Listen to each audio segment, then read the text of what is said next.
Hey guys, so if you're like me, you're using Adobe Premiere Pro, and at times you're going to end up with these gaps in your timeline that you have to right click and delete.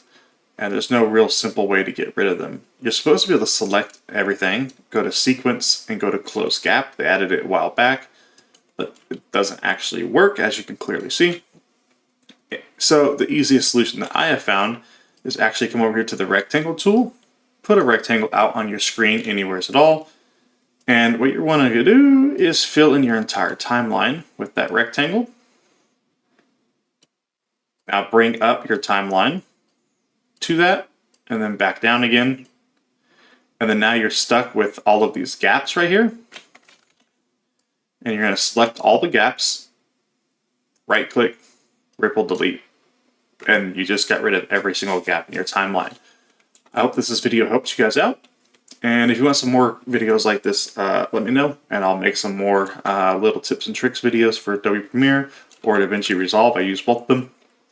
And I'll see you guys next time. Bye.